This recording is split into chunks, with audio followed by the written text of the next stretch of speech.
오늘의 주요 뉴스입니다. 친이란 후티 반군이 홍해를 지나던 유조선을 공격했습니다. 트럼프 대통령이 보복을 천명한 만큼 전운이 고조되고 있습니다. 투표지 부족 사태를 수사하고 있는 합수본이 선관위 직원들의 투표율 입력 조작 정황을 포착하고 중앙선관위를 압수수색했습니다. 이재명 대통령이 부동산 정책 국민 대토론회에서 보유세 강화 방침을 시사했습니다. 뉴스 시작합니다. 김윤수입니다. 결국 레드라인을 넘은 걸까요?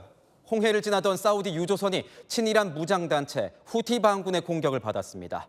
트럼프 대통령이 선박 공격에 대한 보복을 천명한 직후였습니다. 호르무즈 해협에 이어 홍해 봉쇄까지 현실화되는 모습입니다. 오늘의 첫 소식 박지혜 기자가 보도합니다. 칠흑같이 어두운 밤, 배에서 시뻘건 불길이 솟아오릅니다. 예멘의 친이란 성향 무장정파 후티 반군의 공격을 받은 사우디아라비아 국적 유조선으로 추정됩니다. 사우디 남서부 알슈카이크에서 남서쪽으로 약 130km 떨어진 홍해 해상에서 피해를 입은 겁니다. 이틀 전 후티 반군이 사우디에 대한 해상 봉쇄를 선언한 후 실제 민간 선박을 공격한 것은 이번이 처음입니다. إحداهما تحمل اسم إنسيليا والأخرى ليلى وذلك بعدد من الصواريخ البالستية والمجنحة والطائرات المسيرة. 후티는 공격 직전 무전으로 경고도 보냈습니다. 자신들을 예멘 해군이라고 칭하며 항행 금지 결정을 따르지 않으면 표적이 될 것이라고 강조했습니다. 후티 반군이 밝힌 피해 선박인 엔셀라호는 지난 20일 사우디 얀부항을 출발해 홍해 남쪽으로 향하던 중 피격된 것으로 확인됐습니다. 사우디 측은 엔셀라호 피격 사실은 인정했으나 라이리아호에 대해서는 언급하지 않았습니다. 사우디 교통청 관계자는 선원들은 모두 무사하다며 이번 공격은 상선과 승무원의 안전을 보장하는 국제법과 국제협약을 위반한 행위라고 비판했습니다. 호르무즈 해협에 이어 홍해 항로마저 위협받으며 사우디의 원유 수출길마저 흔들리고 있습니다. 채널A 뉴스 박재입니다. 이란은 호르무즈 해협도 재봉쇄에 나섰습니다. 이 해협을 지나던 선박 한 척이 이란군의 공격을 받은 뒤 납포됐습니다. 벌써 세 번째인데 호르무즈 해협의 주도권이 자신들에게 있다는 점을 강조하는 모습입니다. 김용성 기자가 보도합니다. 호르무즈 해협에 진입한 뒤 최근 사흘 넘게 추적되지 않던 선박. 지난 19일 호르무즈 해협에서 발사체 공격을 받은 그리스 선사 소속 유조선 카베 말레아소입니다. 영국 파이낸셜 타임스는 위성 사진을 근거로 카베 말레아소가 이란 측 해역으로 끌려간 정황이 보인다고 보도했습니다. 이란에 납포된 걸로 보이는데 지난 4월 납포된 화물선 두 척에 이어 세 번째 선박 납포입니다. 이란 측은 연일 호르무즈 해협의 주도권을 자신들이 쥐고 있다고 강조하고 있습니다. 이란군은 오늘 성명에서 미군 선동을 받은 유조선 세 척 중 한 척은 폭발과 함께 화재가 발생했고 두 척은 급히 방향을 돌렸다고 밝혔습니다.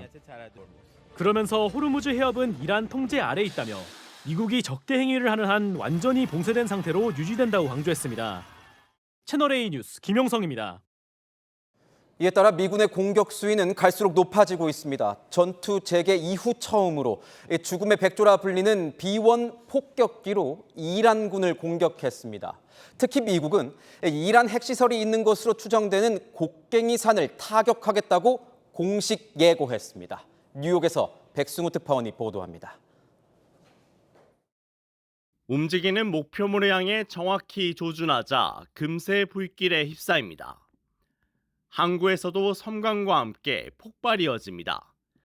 미 중부사령부는 오늘도 야간 공습 영상을 공개하며 이란의 미사일, 드론 저장 시설 등을 타격했다고 밝혔습니다. 미 매체 엑시오스는 이란 전투제게 12일 만에 미군이 전략폭격기 B-1 랜서를 투입시켰다고 보도했습니다.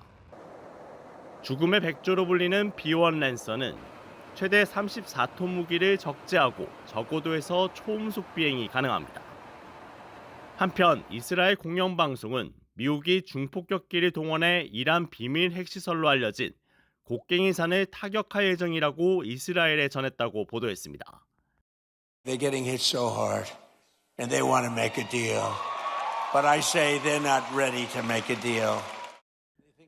트럼프 미국 대통령이 이란 핵시설 공습 가능성을 재차 거론한 데 이어 이스라엘의 공습 계획을 사전에 통보한 사실까지 알려지면서 대규모 공습이 임박했다는 관측에 힘이 실리고 있습니다. 뉴욕에서 채널A 뉴스 백수호입니다. 이런 가운데 트럼프 대통령, 이란이 선박을 공격할 때마다 이란의 다리와 발전소를 파괴시키겠다고 경고했습니다. 이란도 가만히 있지 않았습니다. 눈에는 눈이라며 맞섰습니다. 정윤아 기자입니다. 다리 한가운데가 폭삭 내려앉았고 곳곳에서 화염이 치솟습니다. 최근 미국의 공습으로 파괴된 이란 남부의 교량입니다. 트럼프 대통령은 이란 수도 테헤란의 직접 타격 가능성을 포함해 이란과 타협은 없다며 경고장을 날렸습니다. 이란이 호르무즈 해협에서 선박을 공격할 때마다 미사일이나 로켓, 드론 등으로 이란의 다리나 발전소 중 한 곳을 파괴하겠다는 겁니다. 이란도 곧바로 맞받아쳤습니다. 이란군을 통합지휘하는 하탐 알야비냐 중앙군사본부는 미국의 위협이 현실화되면 단 한 방울의 원유도 수출되지 못하도록 하겠다고 경고했습니다. 또 미국이 이란의 다리와 발전소를 공격하면 중동 주변국의 모든 석유와 가스, 전력시설이 공격 대상이 될 것이라고 주장했습니다. 이란 협상 대표였던 갈리바프 이란 의회 의장도 우리가 석유를 팔지 못하는 곳에서는 아무도 석유를 팔 수 없다며 에너지 수출 차단을 거듭 시사했습니다. 아라그치 이란 외무장관도 눈에는 눈이라며 어떠한 공격에도 강력하고 단호하게 대응하겠다고 밝혔습니다. 미국이 이란의 기반 시설을, 이란은 석유 수출 금지를 언급하면서 강대강 대치가 격화되고 있습니다. 채널A 뉴스 정윤아입니다. 이런 가운데 미국이 사우디아라비아와 원자력 협정을 체결했습니다. 우라늄 농축을 허용한다는 내용이 담긴 것으로 알려졌는데 핵 기술과 관련돼 있죠. 사우디에 힘을 실어주면서 이란을 견제하려는 의도가 담긴 것 아니냐는 분석이 나오고 있습니다. 중동 정세에 만만치 않은 파장이 예상됩니다. 이현재 기자입니다. 미국이 사우디아라비아와 30년 기한의 원자력 협정을 공식 체결했습니다. 미국이 중동에서 이른바 123 협정으로 불리는 민간 협정을 체결한 건 2009년 아랍에미리트 이후 두 번째입니다. 특히 이번 협정에는 우라늄 농축을 허용하는 내용이 포함된 것으로 전해집니다.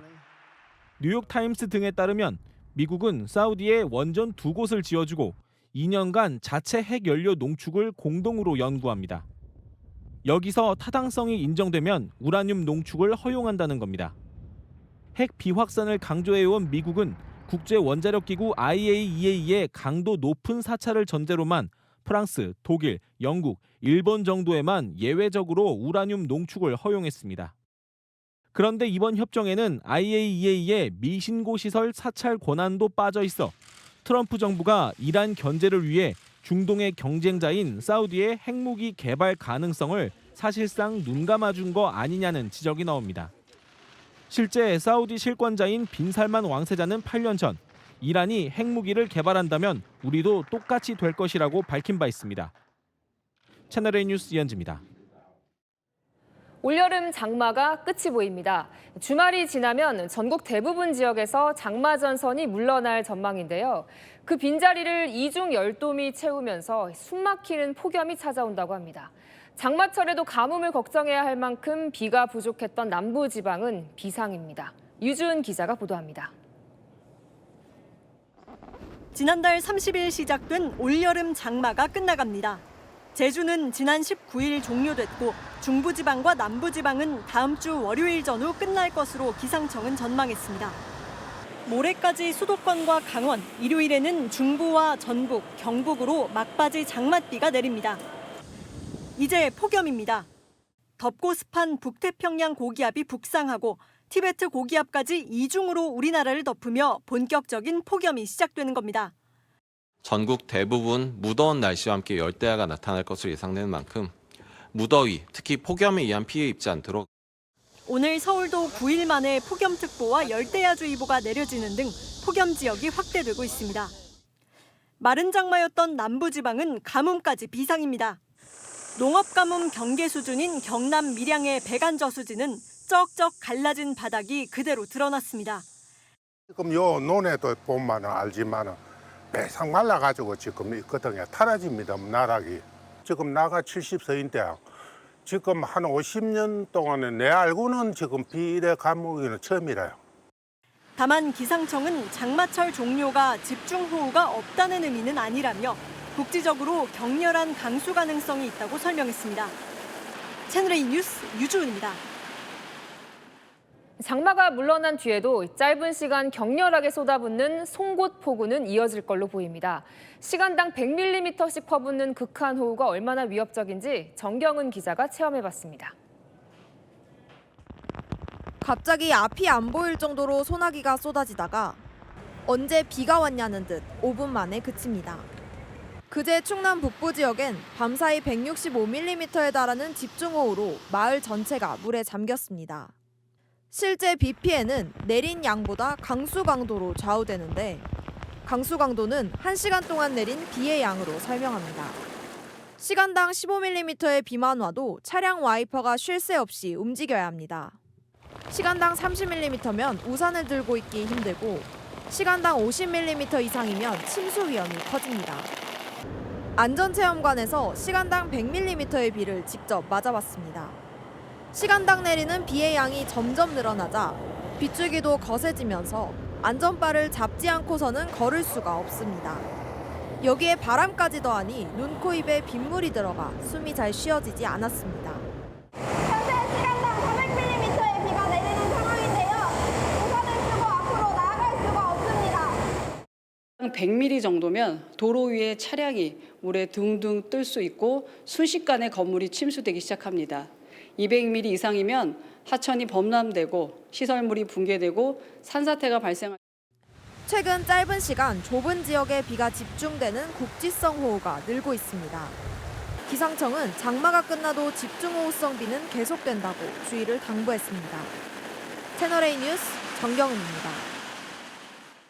네, 임진강 수위가 심상치 않습니다. 북한에도 폭우가 쏟아지면서 북쪽에서 내려온 물이 불어나고 있는 건데요. 취재기자 연결해 자세한 상황 알아보겠습니다. 윤지우 기자, 임진강 수위가 올라가고 있다고요. 네, 제 뒤로 보이는 군남댐은 1초에 약 4,000톤씩 흙탕물을 쏟아내고 있습니다. 오전보다 방류량이 2배로 늘어나면서 임진강 수위도 급상승했습니다. 하천 등 위험 지역에선 대피하라는 재난 문자도 발송됐습니다. 장맛비를 뿌리는 정체 전선이 북상하면서 북한 지역에는 오늘 최대 100mm가 넘는 폭우가 내릴 걸로 예고됐는데요. 상류의 북한 환강댐도 방류에 나선 걸로 추정되면서 임진강 수위는 빠르게 올라가고 있습니다. 오늘 7시 3m를 밑돌았던 필승교 수위는 오후 6시 6.25m까지 상승했습니다. 가장 걱정되는 게 물 들어오는 거지 뭐 버려야지 다. 그거 못 쓸 수 없는 거. 오후 4시까지 호우주의보가 내려졌던 경기 북부에서도 비 피해가 속출했습니다. 동두천은 어제 오후 6시부터 만 하루도 안 돼 85mm의 비가 쏟아져 곳곳에서 침수 피해가 발생했습니다. 지쳐가지고 자다가 뭐 일어나서 또 퍼내고 그랬죠 뭐 그냥. 가평에선 하천에 떠내려가던 20대가 다리를 잡고 버티다가 구조되기도 했습니다. 지금까지 임진강 수계 군남댐에서 전해드렸습니다. 투표용지 부족 사태를 수사 중인 검경 합동수사본부가 오늘 중앙선관위를 전격 압수수색했습니다. 지난 6.3 지방선거 당시 이 투표율을 전산해서 허위로 입력한 이 조작 정황을 포착한 겁니다. 여기에 중앙선관위 관계자가 관여한 정황도 확보했습니다. 송진석 기자입니다. 검경 합동수사본부가 중앙선거관리위원회와 경기도 선관위 등에 대한 동시다발 압수수색에 들어간 건 오늘 오전. 지난 6.3 지방선거 당일 일부 투표소가 투표율을 실제와 달리 허위 입력한 정황을 포착해 강제 수사에 들어간 겁니다. 합수본은 경기도의 한 투표소에서 실제 투표자 수를 선관위 전산망에 잘못 입력한 사실을 확인했습니다. 그리고 이 사실이 문제가 될까봐 다른 투표소의 투표율 수치를 고치기까지 했다는 게 지금까지 합수본 수사 결과입니다. 투표소 한 곳에서 실제 투표자보다 많이 입력한 수치가 이상하게 보일까봐 초과분을 다른 투표소가 투표자 수를 입력할 때 분산시키는 방식으로 투표율을 조작했다는 겁니다. 합수본은 조작 과정에서 중앙선거관리위원회가 관여한 정황이 담긴 메신저 대화 기록도 확보한 걸로 전해집니다. 투표소 직원이 문제 발생 사실을 알리자 중앙선관위 관계자가 이 같은 전산 입력 방식을 조언해준 정황이 담긴 걸로 알려졌습니다. 투표자 수를 잘못 입력하면 상부에 보고한 뒤 승인을 받고 수정해야 하지만 이 원칙이 무시된 겁니다. 합수본은 이번에 문제가 된 투표소 외에 다른 지역 투표소에서도 유사한 일이 있었는지 수사를 확대할 예정입니다. 채널A 뉴스 송진섭입니다.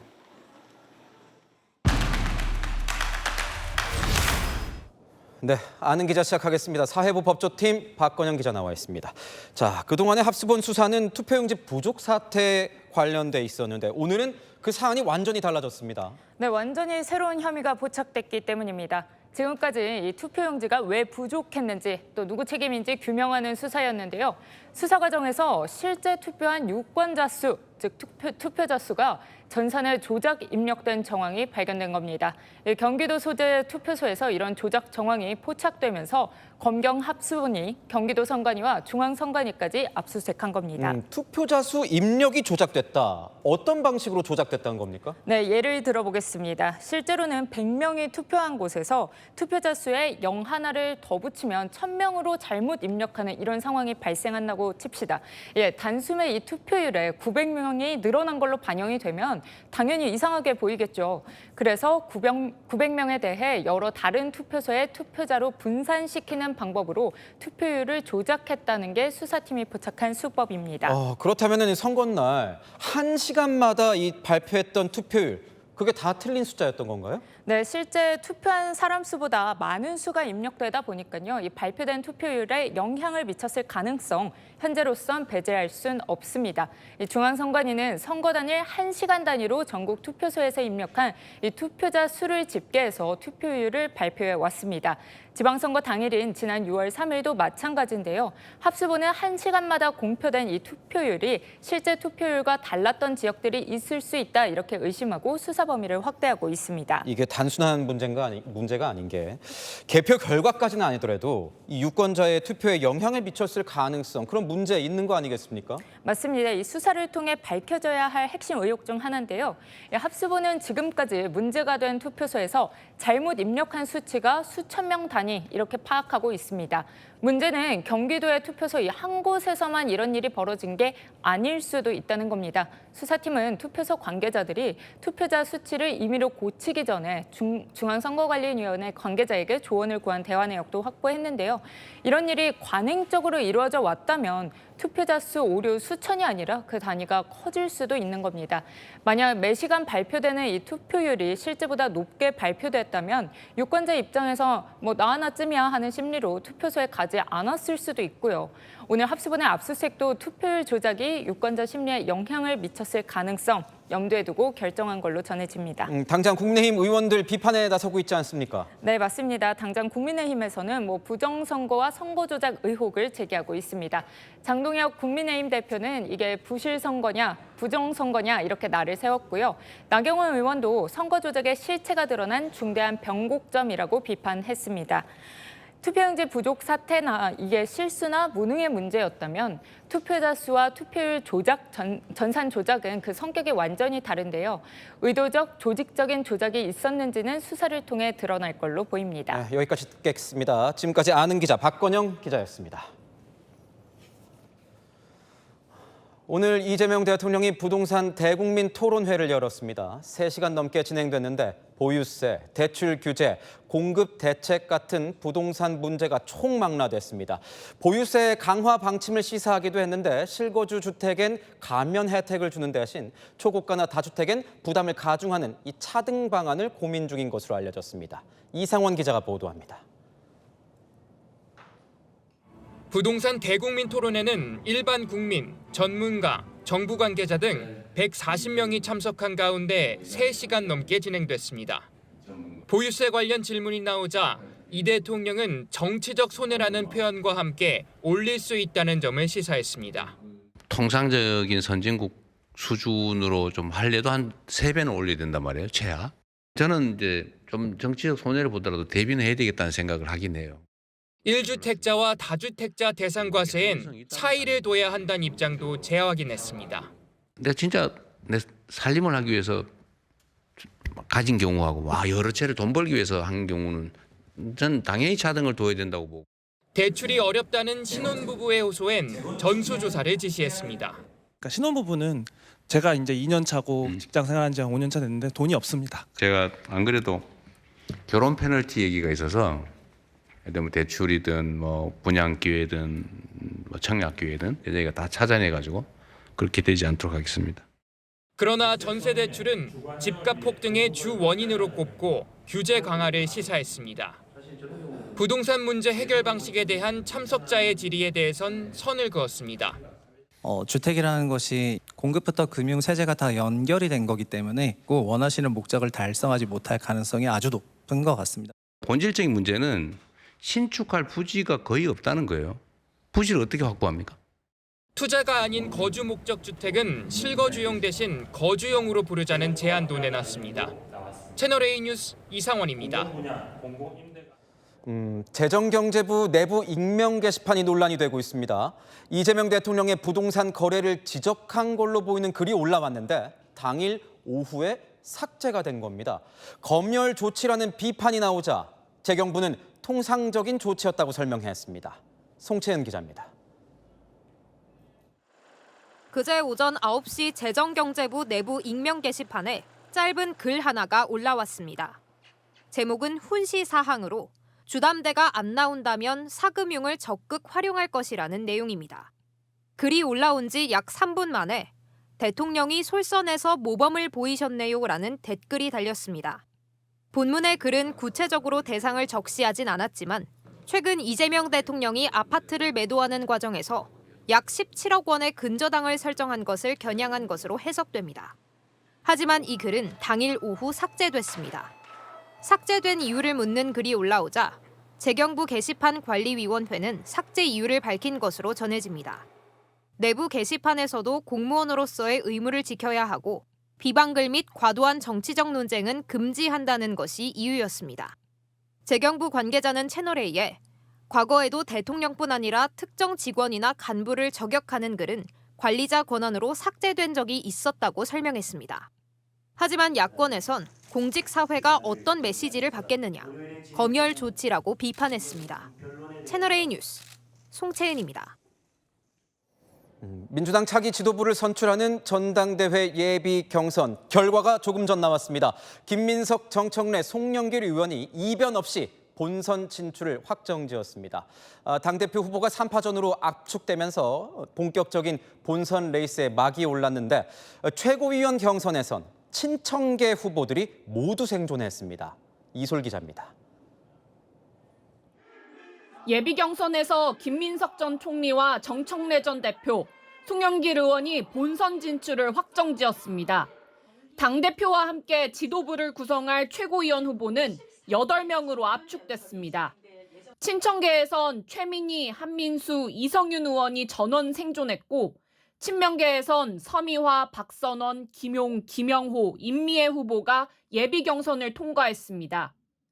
최고위원 선거의 경우 친명계 후보가 10명에 달해 표가 분산되면서 친청계 후보들의 득표를 막지 못했다는 분석이 나옵니다. 컷오프 문턱을 넘은 후보들은 다음 달 1일 충청권을 시작으로 전국 순회 경선에 돌입합니다. 최종 승자는 다음 달 17일 가려집니다. 오늘 후보별 득표수와 순위는 공개되지 않았습니다. 예비 경선 결과 발표에 앞서 나온 여론조사에선 정 전 대표, 김 전 총리, 송 의원 등 순으로 지지율이 높았습니다. 4050 세대에선 정 전 대표가, 호남에선 김 전 총리가 우세했습니다. 채널A 뉴스 이솔입니다.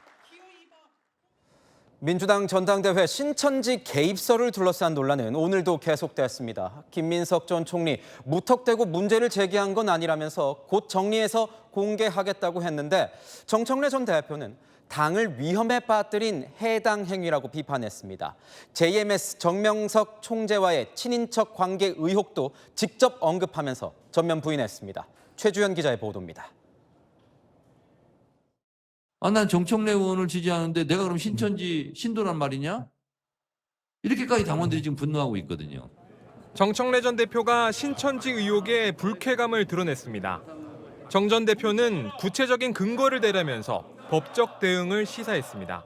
신천지와 아무 관계가 없습니다. 그리고 제가 연루돼 있다고 의심한다면 저를 경찰에 고발하세요. 그럼 저도 경찰에 맞고서 할 테니까. 기독교 복음 선교회 JMS 정명석 총재가 작은 아버지라는 설도 일축했습니다. 저는 일면식이 없어요. 전화 한 통 한 적도 없고 어디 사는지도 몰라요, 저는. 아무리 전당대회지만. 신천지 개입 가능성을 경고한 김민석 전 총리는 조만간 내용을 밝히겠다며 물러서지 않았습니다. 김 전 총리는 어떤 문제를 전혀 일정한 판단 없이 또는 대안적 방향 없이 문제 제기하거나 그러지 않는다며 곧 정리해서 말씀드리겠다고 밝혔습니다. 친명계는 신천지가 신도들에게 민주당과 국민의힘 중복가입을 독려했다고 주장하면서 진상조사기구 구성 추진을 시사했습니다. 네거티브 공방으로 끝낼 일도 아닙니다. 보이지 않는 거대한 손이 있었는지를 밝혀내도록 하겠습니다. 채널A 뉴스 최주현입니다. 오늘 국회는 국민의힘 몫으로 남겨놨던 상임위원장 자리를 확정했습니다. 원 구성이 마무리되면서 국민의힘 의원들도 이 상임위에 배정됐는데 이 과정에서 상임위 배정에 불만을 가진 일부 의원들이 폭언을 하고 폭행을 했다는 정황이 포착됐습니다. 김승희 기자입니다. 본회의가 끝난 뒤 정점식 원내대표를 만나고 나온 국민의힘 일부 의원들. 행정안전위원회에 배정된 재선 A 의원도 포함돼 있습니다. 그런데 A 의원과 정 원내대표가 만난 원내대표실 안에서 고성과 신체 접촉이 이뤄진 정황이 있었습니다. A 의원이 정 원내대표에게 반말과 함께 목소리를 높였고 정 원내대표는 정보위에 안 넣어줬다고 멱살을 잡는 게 어딨냐고 한 걸로 알려졌습니다. 언성을 높인 대화가 문 밖에 있던 기자들에게 흘러나온 겁니다. 이후 상임위 배치 원칙을 설명하라 등 상임위에 대한 불만을 표출하는 A 의원의 목소리도 흘러나왔습니다. 있을 수 있는 일은 아니지만은 당 내부의 문제를 가지고 이런저런 이야기하는 것은 적절하지 않다고 생각을 합니다. 채널A는 A 의원의 입장을 듣기 위해 연락을 시도했지만 답을 듣지 못했습니다. 채널A 뉴스 김승희입니다. 민주당 최고위원에 도전한 한 청년 예비 후보가 고액의 기탁금을 언급하며 눈물을 흘리자 민주당은 결국 이 기탁금을 인하했습니다. 그런데 이 예비 후보가 최근 테슬라 승용차를 구매한 사실이 알려지면서 논란이 되고 있습니다. 이기상 기자입니다. 제가 12살 때, 13살 때 이제 가족이 파산을 했고 그때 빨간 딱지가 집에 붙었는데 저는 대출을 받을 수가 없는 상황입니다. 전당대회 기탁금이 원외 청년에게 부담된다고 비판한 정민철 민주당 최고위원 예비후보. 소액 후원을 통해서 뭐 기탁금을 준비한다든지 선거를 준비할 수 있는 구조를 아예 원천 봉쇄해놓고 이재명 대통령의 기탁금 인하 요구 뒤 민주당은 결국 2천만 원을 낮췄습니다. 그런데 정 후보가 최근 5천만 원대 테슬라 차량을 구입한 사실이 알려졌습니다. 차량이 기탁금보다 비싸다, 울면서 돈이 없다고 했던 것이 거짓말이었냐는 등 비판이 제기됐습니다. 정 후보는 돈이 없다고 눈물을 흘린 게 아니고 원외 후보에게 불리한 구조를 지적한 것이라는 입장입니다. 차량 구입에 대해서는 열심히 일해서 산 것이라고 해명했습니다. 채널A 뉴스 이기상입니다. 네, 어제 1심에서 시장직 상실형을 선고받은 오세훈 서울시장 곧바로 항소에 나섰는데요. 예정된 일정을 소화하고 부동산 정책에 드라이브를 걸며 흔들림 없이 시정을 이어가겠다는 의지를 보였습니다. 국민의힘도 총공세에 나섰습니다. 김민환 기자입니다. 어제 여론조사 비용 대납 사건 1심에서 벌금 1,000만 원의 시장직 상실형을 선고받은 오세훈 서울시장. 오 시장은 선고 당일 곧바로 항소하며 재판 결과에 승복할 수 없음을 분명히 했습니다. 선고 직후 6.25 참전용사 후손과의 만남 행사도 예정대로 소화했고 2심에서 결과를 뒤집을 수 있다는 기대도 드러냈습니다. 그중에 5개만 유죄라고 하네요. 항소심에 가면 어떻게 될까요? 저는 그게 기대가 됩니다. 공급을 중시하는 서울시의 주택 정책도 차질 없이 속도감 있게 추진해 간다는 방침입니다. 서울시는 재판 당일인 어제 태릉과 도봉역 주변 개발 계획 등 총 6건의 부동산 관련 개발 규제 완화 안건을 통과시켰습니다. 오늘도 오 시장은 지역 아동센터를 방문하는 등 1심 결과에 흔들림 없이 시정을 수행하겠다는 의지를 내보였습니다. 국민의힘 의원들도 어제 판결이 정치적이었다고 비판하며 엄호 사격에 나섰습니다. 6년 전에 당내 경선 사건, 그것을 지금 재판하는 것, 그거 자체가 명백한 정치 기소, 정치 재판이라고 봅니다. 너무 과하게 나왔어요. 이거는 조금 불합리하지 않느냐. 김민수 국민의힘 최고위원도 멈춰있는 이재명 대통령의 5개 재판부터 속개하라며 맞불을 놨습니다. 채널A 뉴스 김민환입니다. 네, 폭염 속 모두를 위한 작은 배려가 사라지고 있습니다. 무더위 식히라고 지자체가 마련한 무료 생수를 쓸어가는 사람들이 있습니다. 나만 좋으면 그만이라는 모렴치한 현장 카메라 홍란 기자가 취재했습니다. 공짜 생수에도 규칙이 있습니다. 되도록 많은 사람 덕보라고 한 사람당 한 병입니다. 그런데 냉장고에 붓더니 계속 담습니다. 그러죠. 얼마나 챙겼는지는 끝내 비밀인가 봅니다. 몇 병 챙기신 거예요? 몇 개 챙겼어요. 여러 번. 몇 병 정도 챙기셨어요? 이름 물어봐요? 두어 병쯤은 그러려니 할 수도 있습니다. 문제는 선을 넘는 겁니다. 야, 저거 가야 되겠다. 6병. 야, 저건 진짜. 물어보니 야유회랍니다. 선생님, 이거 많이 꺼내와도 돼요? 아니, 여기 인원이 많아서 여기 야유회 가는데. 근데 이거 더운데 지나다니다가 한 병씩 먹는 거 아니에요?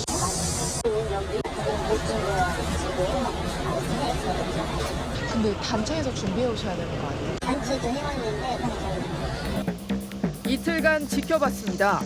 뒷사람은 생각하지 않습니다. 일단 가져가고 봅니다. 냉장고 앞에 모여 앉은 어르신들의 증언이 쏟아집니다. 10개씩 하고 있어. 들어간 양반이. 그런데 듣다 보니 이런 게 보입니다. 아니, 아버님들 이거 어디서 가져오신 거예요? 아침에 많이 갖고 오잖아. 내가 그냥 물을 아침에 그냥 오잖아요.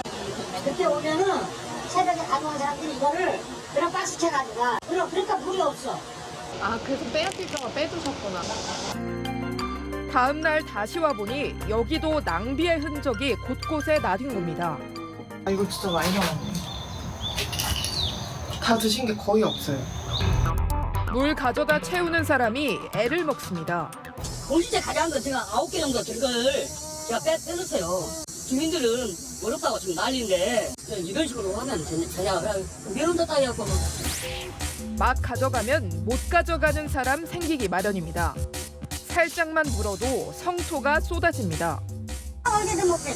벌써 이렇게 떨어지면 아직 나중에 지금 진도 박스를 갖다 놓고 막 몇 개씩 해갖고 끌고 가는 거야. 나는 진짜 이런 거는 세금이 아깝다고 나부터도 고발하고 싶어. 1시간 후에 넣는데도 1시간 후에 연락. 왜 안 넣냐고. 한 번 누르면 7초 기다리게 해놨습니다. 일종의 방지책이지만 소용없습니다. 갑자기 한 병만 써 있어가지고 제가 그렇게 양심 있고 그냥 몰래 가져가. 괜찮아. 우리인데 뭘 이렇게 누르는데. 공짜 생수 또 채우러 가는 길입니다. 차 세우기 무섭게 몰려듭니다.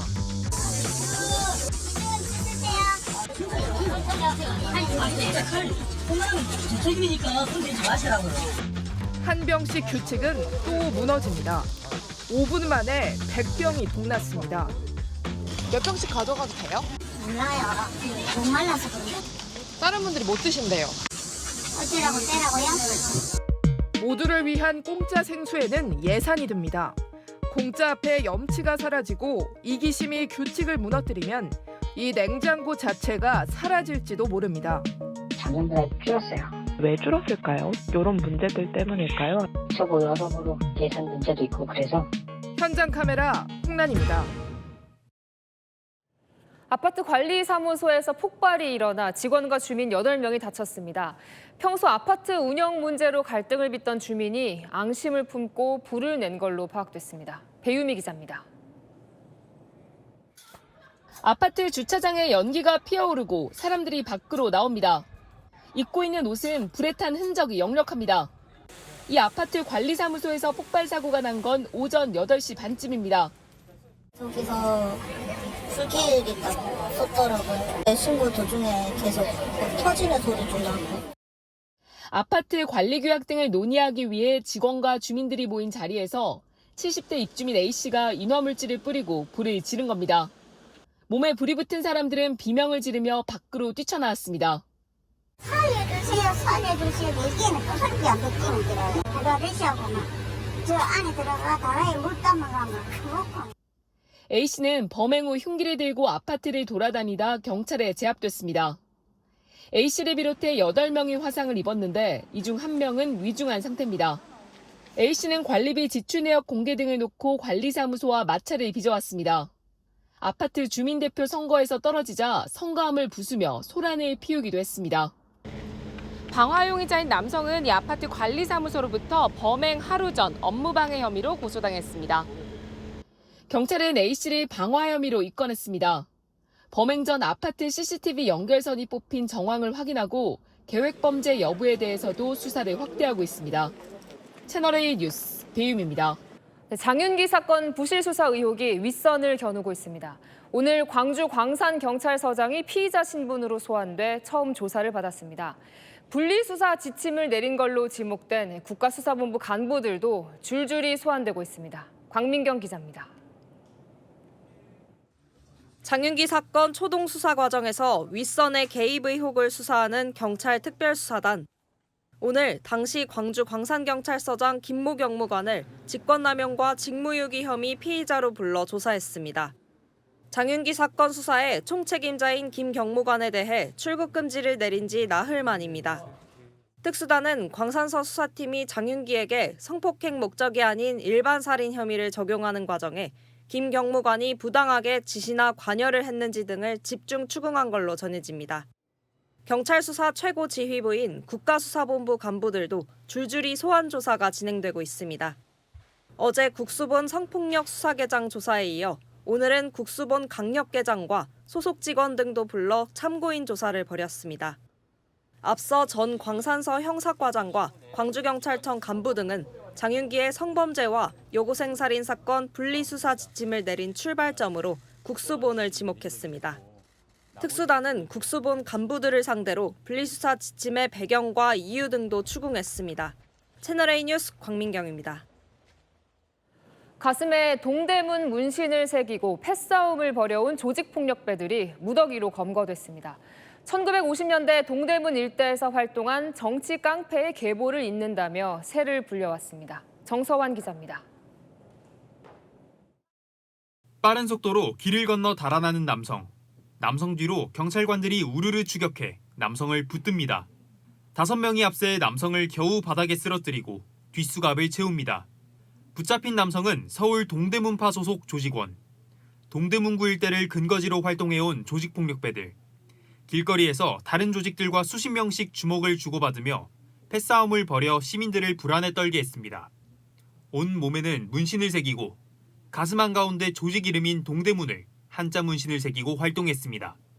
1950년대 동대문 일대에서 정치 깡패로 활동했던 이정재를 계승하는 조직을 표방하며 싸움 잘하는 청년들을 조직원으로 영입해 새를 불렸습니다. 경찰 수사 결과 동대문파와 연합조직 등은 개인정보를 내다 팔고 주식 리딩방으로 사기를 친 혐의도 받고 있습니다. 경찰은 동대문파 등 4개 연합조직 조직폭력배 40명을 검거해 이 중 14명을 구속하고 검찰에 넘겼습니다. 채널A 뉴스 정서환입니다.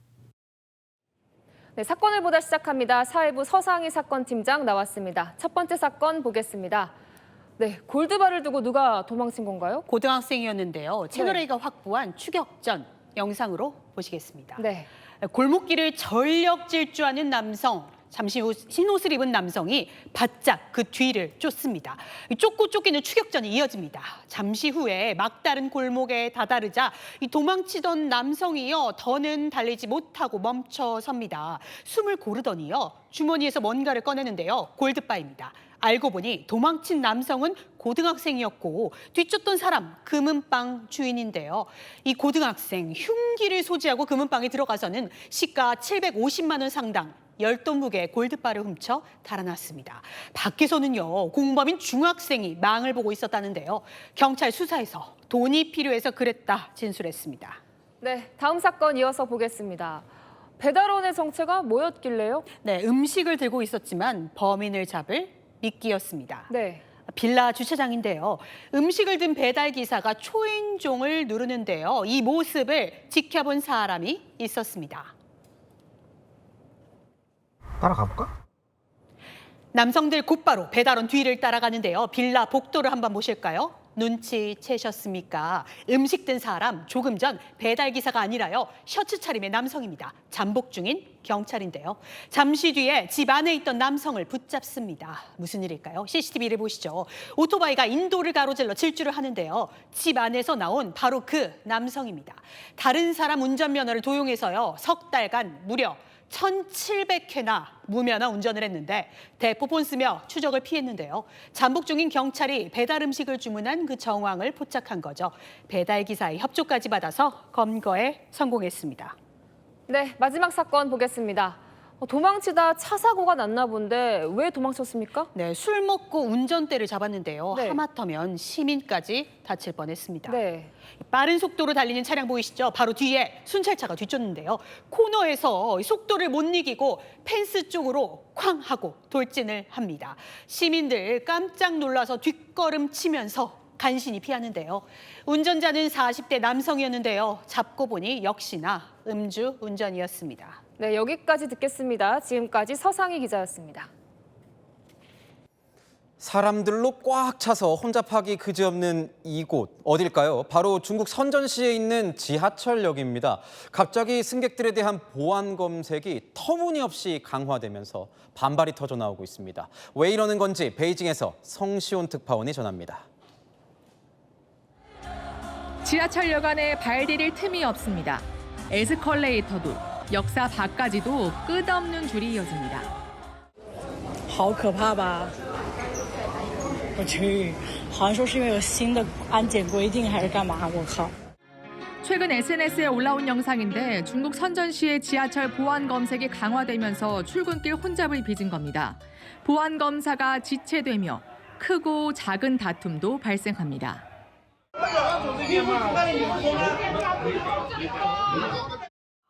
네, 중국에서는 지하철역에서도 보안 검색을 합니다. 이렇게 가방이 작거나 하면 엄격하게 하지는 않은데요. 최근 선전에서는 새 규정을 발표했습니다. 중국에서 세 번째로 이용객 규모가 많은 선전 지하철 측은 나흘 전 모든 승객과 수화물에 대해 전면 보안 검색을 실시하겠다고 공지했습니다. 여름철 여행 수요를 이유로 들었지만 오는 11월 에이펙 정상회의를 앞둔 조치란 해석이 나왔습니다. 이에 중국 누리꾼들 사이에서는 안전상 필요하다면서도 혈액 검사라도 하지 그러냐, 하반기 큰 행사 치르려고 무리한다고 비판했습니다. 선전 지하철 측은 인력 확충 등 대비책을 마련했습니다. 베이징에서 채널A 뉴스 성시온입니다. 네, 일본 전역이 펄펄 끓고 있습니다. 도쿄는 37도, 일부 지역은 41도까지 치솟았습니다. 극한 폭염에 야구 경기마저 중단됐는데요. 온열 질환으로 10,000명이 병원에 실려갔습니다. 도쿄에서 송찬욱 특파원이 보도합니다. 기온이 37도까지 치솟은 도쿄 도심에서 열린 축제 현장. 곳곳에 설치된 선풍기에선 물 한 개가 뿜어져 나옵니다. 상인들은 땀을 흘리며 연신 요리를 하고 손님들은 시원한 맥주를 마시며 더위를 잊어봅니다. 暑さに強くって大丈夫なんです。今年はさらに暑いのがね、もうまだ35、6度だったらまだいいかなって感じですから。38度超えてくるとやばいよね。 야구장 인근에도 경기를 보러 온 팬들이 더위에 고생하지 않도록 쿨링 포그를 틀어놨습니다. 실제 한 지방 야구장에선 폭염으로 야구 경기가 중단되는 초유의 일이 일어나기도 했습니다.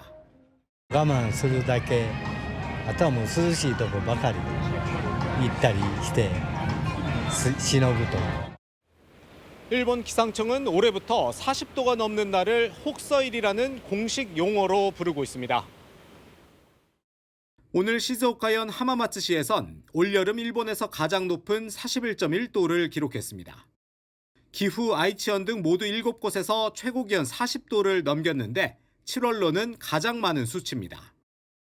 일본 소방청에 따르면 지난 한 주간 온열 질환으로 14명이 숨졌습니다. 같은 기간 온열 질환으로 1,800여 명이 병원에 이송되기도 했습니다.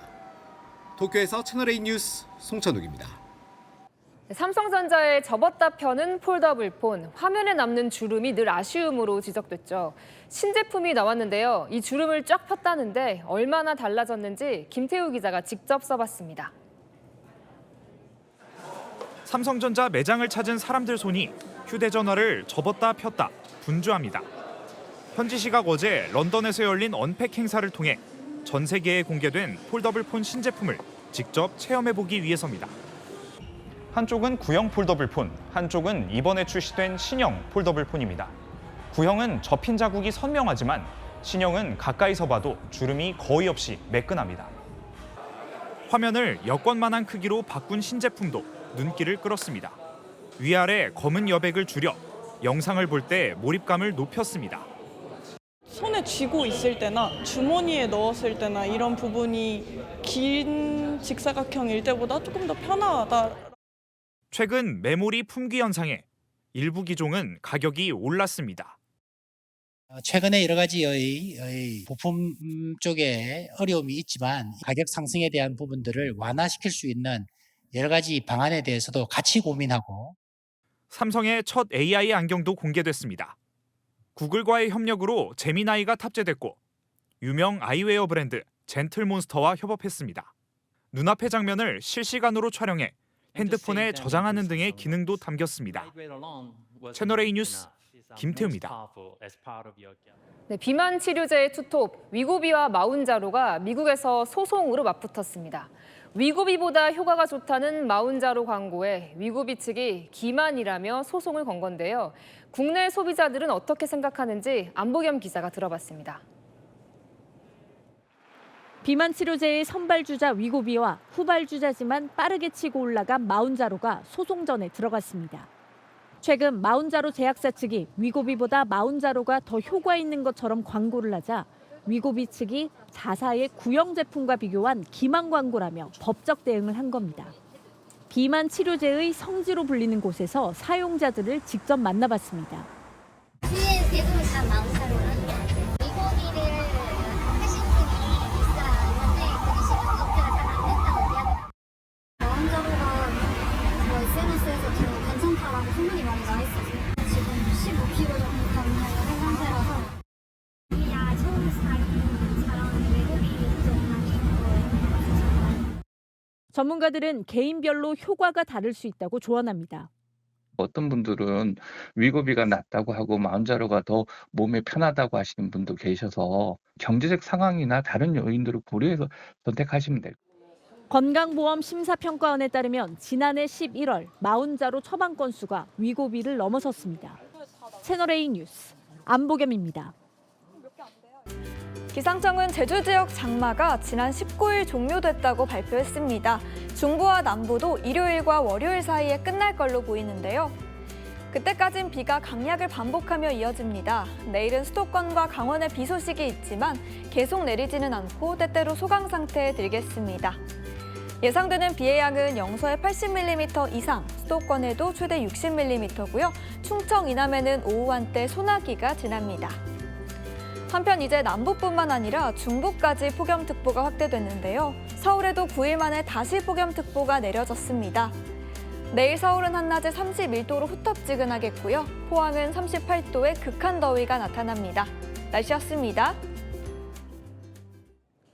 뉴스에 마칩니다. 시청해주셔서 감사합니다.